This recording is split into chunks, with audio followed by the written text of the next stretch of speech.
When you destroy someone's life, whether through words, actions, neglect, or betrayal, you are not only tearing apart their world, you are breaking something within yourself as well. There is a deep responsibility we carry in every interaction. A single insult, a single act of cruelty, can echo in someone's soul for years. You may forget the moment, but they may relive it every day. We often justify our behavior by blaming others, by saying they deserved it, or by pretending it wasn't a big deal. But behind every person is a story, a struggle, a silent pain we cannot see.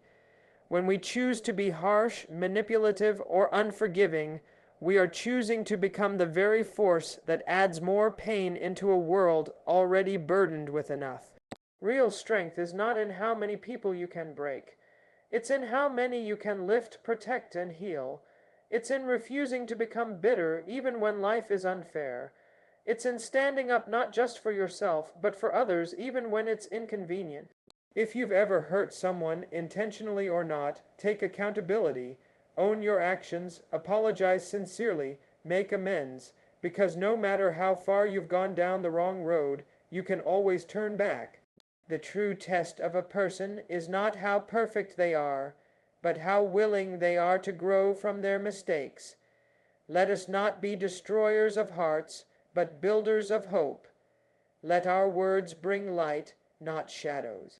Let our actions be seeds of kindness that bloom in the lives of others, because in the end, what we give to the world, good or bad, will always find its way back to us.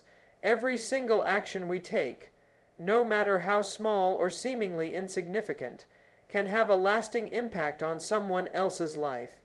A careless comment, a cold look, a moment of silence when someone needed your voice, or even a decision made in haste or anger can become a turning point in someone else's story. The weight of our actions is often invisible to us, but it can press heavily on the hearts of others. This is a truth we often forget in the rush of our daily lives, where emotions run high and patience runs low. Words especially are powerful. They are not just sounds we let escape from our mouths. They can either lift someone or crush them. A compliment can stay with someone for years, but so can an insult. You may forget what you said in frustration, but the other person may replay those words every night before they sleep. That's how deeply words can cut, and once spoken, they cannot be unsaid. We live in a world where people are hurting silently. Some are carrying wounds from childhood, heartbreaks, failures, and betrayals. You never know when your action might be the last straw for someone who is barely holding on. That's why it's so important to approach others with care. It costs nothing to be kind, but the value of kindness is immeasurable. A kind gesture, a moment of empathy, or simply being present and listening, these things can restore hope in a heart that was beginning to fade. The ripple effect of our actions also goes beyond the individual. When you lift one person, you may be lifting a whole family, a future, a dream. Likewise, when you bring someone down, you may be damaging far more than just one life. That's how deep the consequences can go. This doesn't mean we must live in fear of making mistakes. We are human after all. But it does mean we should live with awareness, with intention, with understanding that every encounter is an opportunity to either build or break, to inspire or injure, to love or to neglect. You never know when your choice to be gentle instead of harsh, to listen instead of dismiss, might save someone from giving up. In the end, the legacy we leave behind is not in what we own or how loud we speak, but in how we treated others. So let us choose our actions wisely. Let us remember that every single thing we do carries weight, and may we always choose to leave people lighter, not heavier, for having known us when you hurt someone, whether through harsh words, betrayal, neglect, or even silence. It doesn't just affect them. It changes you. You might not see it immediately, but every time you choose cruelty over compassion, something inside you shifts. You may feel powerful in the moment, thinking you've won or proved your point, but in reality, You've chipped away at your own integrity, your own humanity. The act of breaking someone down does not elevate you, it empties you. Many people walk through life unaware that their pain, bitterness, and coldness are a reflection of the damage they've caused to others. They carry invisible burdens, the weight of guilt, the dull ache of regret, the silent discomfort that follows them in quiet moments. The truth is, when you destroy someone's life, even in part, you don't walk away clean. You leave a piece of yourself in that wreckage. Whether you admit it or not, your spirit knows what you did, and it remembers. There's a false belief that power lies in dominance, in control, in putting others down. But that belief leads to a hollow kind of victory, because every time you make someone feel small, you shrink as well. You become more distant from love, from peace, from purpose. You build walls to protect the image of strength, while inside, something real begins to die. A softness, a gentleness, a capacity for deep connection. These are things that take a lifetime to build and only moments to lose. We must understand that the pain we cause returns to us, not always in obvious ways, but in how we begin to experience the world. The more we harm, the more we lose trust, joy, and meaning. We become suspicious of others, angry with ourselves, and stuck in a cycle of blame. We find it harder to love, harder to sleep, harder to feel whole, and all of it traces back to those moments we chose to be cruel instead of kind, selfish instead of compassionate. Healing begins when we recognize this. When we stop looking outward for justification and start looking inward for truth. When we ask ourselves not, what did they do to deserve it, but why did I choose to hurt them?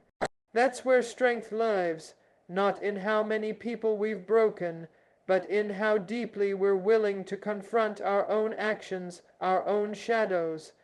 Life is too short to carry the weight of harm we've caused.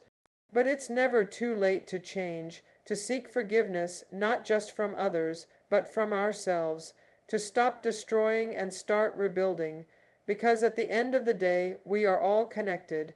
What we do to others, we do to ourselves. And when we choose healing over hurting, we don't just free them, we free ourselves. Every person you meet is carrying a story you cannot see. Behind the smiles, behind the casual greetings and everyday routines, there are battles being fought in silence. Some people are grieving losses they never talk about. Others are carrying the weight of anxiety, depression, trauma, or rejection that no one around them even notices. This is why we must be careful, because a single harsh word, a single act of cruelty or judgment, might hit much harder than we ever intended. We may think we're just expressing ourselves or standing our ground, but for the person on the receiving end, it might feel like the world just crumbled again. We often judge others by the surface, how they look, how they act, how they respond in a single moment. But rarely do we pause to ask ourselves what's happening underneath. That cold attitude might be a shield. That outburst of anger might be pain in disguise. That silence might be the voice of someone who has been ignored too many times. When we assume we know what someone deserves without understanding what they've endured, we risk becoming part of the pain they've been trying to survive. Compassion begins where judgment ends. It means choosing to look deeper. It means recognizing that everyone is fighting their own version of a battle we might never understand. When you destroy someone's lie, or even just add to their pain, you may be tipping the balance in a direction they can't recover from. And the tragedy is, you'll never know just how close they were to giving up, or how badly they needed someone to simply be kind. There is a reason people remember acts of cruelty for years. It's not because they are weak, but because pain leaves deep imprints. A cruel comment can echo in someone's mind for a lifetime, especially if it touched on a wound that already existed. The worst part is that we often don't remember the moment at all, because it was nothing to us. But to them, it was everything, and that imbalance of impact, That difference between how lightly we gave the hurt and how heavily it was received is what makes it so dangerous. Kindness is not softness. It's wisdom. It's the awareness that your words and actions matter, that the people around you are not characters in your story, but human beings with stories of their own. Being kind doesn't mean tolerating everything, but it does mean refusing to become a source of someone else's suffering. It means choosing to be a safe place, a source of peace rather than harm. You may not be able to fix someone's life, but you can be the reason they don't give up on it. You can be the reason they feel seen, even just for a moment. And sometimes that moment is all it takes to begin healing.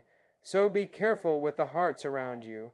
Behind every person is a battle. Choose to be gentle. Choose to be human. Real strength is often misunderstood. Many believe it comes from dominance, from appearing unshaken, from controlling others, or having the final word. But true strength lies not in how many people you can overpower or outsmart. It lies in how many you can protect, uplift, and show compassion to, even when it's hard. Being kind in a cruel world is not weakness, it is resilience. It is the quiet power of choosing humanity over pride, understanding over retaliation, and healing over hurt. Anyone can respond to pain with more pain. That's easy. What takes true courage is to absorb the hurt and still choose to respond with grace. To look at someone who's broken, who's lost, who might even lash out at you, and still say, "I will not become what harmed me." That is power. That is strength. Not everyone can do that. It requires deep self-awareness, emotional maturity, and a strong sense of purpose. It's not about pretending everything is okay or letting people walk all over you. It's about understanding that responding with hate only spreads more of it. Compassion is a choice, and it's a choice made by the strong. Weakness lashes out. Weakness needs to belittle others to feel secure. Weakness seeks revenge, but strength seeks peace. Strength doesn't react blindly. It reflects first. It sees pain in others even if they are lashing out. It recognizes that people who hurt others are often hurting themselves. And instead of adding fuel to their fire, real strength tries to offer water even when it's not easy. There will be moments in life where you will have every right to be angry, every reason to retaliate, every excuse to walk away cold. But that's when you must ask yourself, who do I want to be in this moment? Do I want to become what wounded me, or do I want to break the chain and do something better? The strongest people aren't the ones who have never been hurt. They're the ones who have been deeply wounded, but still show up with love. You don't need to be loud to be powerful. You don't need to fight to prove your worth. Sometimes the most powerful thing you can do is remain gentle in a world that taught you to be hard, to forgive when it would be easier to hate, to listen when it would be simpler to judge, to reach out when everyone else turns away. This kind of strength transforms not just you, but everyone around you. It creates ripples of peace, healing, and trust. It teaches others that there's another way, a better way, to exist, to connect, to live. And in a world full of noise, fear, and competition, that quiet, steady strength becomes a light. So choose to be strong, not by breaking others, but by building them up. Because in the end, real strength is never found in destruction. It's found in the courage to protect what's good, even when no one else does. Accountability is not a sign of failure. It is a sign of growth. When we hurt someone, whether intentionally or not, the most powerful step we can take is to own our actions. It's easy to shift the blame, to justify our behavior by pointing to what someone else did. It's easy to say they deserved it, or I was just being honest, or it wasn't that serious. But deep down, we know when we've crossed a line. We feel it in the silence that follows, in the way that person pulls away, in the heaviness we carry afterward, even if we try to bury it. The truth is, taking responsibility for our mistakes is one of the hardest things to do. It requires honesty, humility, and the willingness to look at ourselves without defense. But that's also where transformation begins. When you can look at your actions, admit they caused harm, and take steps to make it right, you begin to break free from the cycle of hurting others and yourself. You begin to grow. Apologizing sincerely is not just about saying the words, "I'm sorry." It's about recognizing the impact you had on someone else's life. It's about listening, truly listening to how your actions made them feel. It's about letting them express their pain without making it about your guilt. And most of all, it's about changing, because a real apology is not just spoken, it's lived. If you keep repeating the same harm, the words lose their meaning. But when you take accountability and follow it with action, you restore trust. You rebuild bridges, you show that people can evolve. Making amends is also not always about being forgiven. Sometimes the person you hurt isn't ready to hear you. Sometimes they've moved on and your apology won't bring them back. But even then, accountability matters, because it changes you. It teaches you to walk through the world with more awareness. It makes you more careful with your words, your choices, your relationships. It softens you. It reminds you of your own power, not the power to harm, but the power to heal. We are all going to mess up. We are human. But what defines us is not the mistake. It's what we do after. Do we deny it, justify it, bury it? Or do we face it, learn from it, and use it to become better? The people who grow the most in life are the ones who are brave enough to confront their flaws, not hide from them. So if you've hurt someone, go back. Say the hard words, not because you want to feel better, but because they deserve to hear the truth. And if you can't go back, then live differently moving forward. Let your accountability shape the way you love, speak, and treat others. Because every time you choose to grow from your wrongs, you plant seeds of healing in yourself and in the world. At the heart of life, we are all builders. Every word we speak, every action we take, every look, touch, or silence, we are building something in the lives of others. The question is, what are we building? Are we building love, trust, safety, and hope? Or are we tearing those things down, leaving others more broken than when they met us? To be a builder, not a destroyer, is a conscious decision. It means choosing to be the light in someone's darkness, the calm in their chaos, the voice that says, "You matter." Even when the world has been telling them otherwise, you may not realize it, but you have incredible power. Every human interaction is an opportunity, a chance to lift someone up or push them down. A smile to a stranger, a word of encouragement to someone who's struggling, a moment of patience when someone makes a mistake. These may seem like small things, but to someone else, they might be everything. You never know when your kindness becomes the reason someone doesn't give up. That's how powerful your presence can be. It's easy to tear someone apart. It takes no skill to criticize, no strength to belittle, and no wisdom to judge. But to build someone, to remind them of their worth when they've forgotten it, that takes courage, that takes character, that takes a decision to rise above your own pain, your own ego, and be part of someone's healing instead of their hurt. And that's a legacy worth leaving behind. When you become a builder, you start to feel more whole yourself, because what you give to others comes back to you. Not always in the same form, not always right away, but it returns. You become surrounded by trust, by love, by connection. And even in your lowest moments, you'll find that the kindness you've planted in others becomes a light to guide you back to yourself. So let your life be a story of restoration, not destruction. Be the person who listens, who lifts, who forgives, who loves deeply. Be the one who sees the good even when it's hidden. Be the one who turns pain into purpose and anger into understanding. Because this world already has enough people tearing others down. What it needs, what it desperately longs for, is more people willing to build, And so I leave you with this. Choose to build, choose to care, choose to leave people better than you found them. Your words, your kindness, your strength, they matter more than you know. And when your time here is done, may people say not that you were feared or flawless, but that you were kind, that you made others feel safe, that you helped them believe in themselves again, that because of you they kept going. That is the true measure of a life well lived.